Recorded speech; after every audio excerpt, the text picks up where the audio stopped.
Hello বন্ধুরা, তোমরা সবাই কেমন আছো? আশা করি ভালো আছো। আমি ভালো আছি। এই যে মা শাক বাছতেছে। আজকে তো বিষ শাক খাওয়া, মোটামুটি সবাই খায়, সবাই জানো। তো এখানে আছে কি ঢেকি শাকের পাতা, ভাটির গুষির পাতা, নিম পাতা, ধুতরা পাতা দিয়ে আমি জল ছিটাবো। মানে আজকে নাকি ছিটানো লাগে, বিষ শাক খাওয়া লাগে। আজকে কী বলে বিষ্মা সংক্রান্তি নাকি যেন বলে।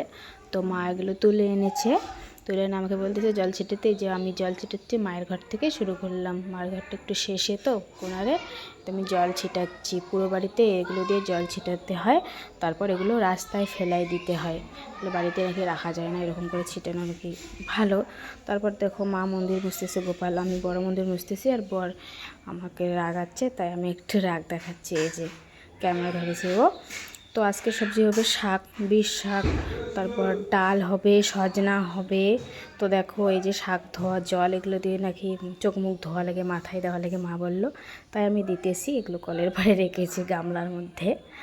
তো কে কে তোমরা দাও আমি জানি না, কিন্তু এটা দেওয়া লাগে। তো এই যে মা ক্ষীরা কাটতেছে, এই যে বাইরে ক্ষীরার দোকান এসেছে, মানে বাড়ির পাশ দিয়ে যাচ্ছে। তো বাবা বলে নেই, ঠাকুরকে দেবো, অন্য একটা ছেলে এসেও নিতেছে। তো রান্না কমপ্লিট। সজনা আম ডাল, মানে সজনা আম ডাল একসঙ্গে রান্না করেছে, শাক করেছে, করলা ভাজছে। তারপর বড়াই দেখো কড়ার মধ্যে এখনও বড়া হচ্ছে। দেখো অনেকগুলো বড়া এই যে ঢাকনার মধ্যে রেখেছে, কারণ বড়া আমরা সবাই খুব পছন্দ করি। মা এই যে গোপালকে দিচ্ছে, আমি পিছন দিক থেকে তুলতে দিয়েছি, ভোগ দিল।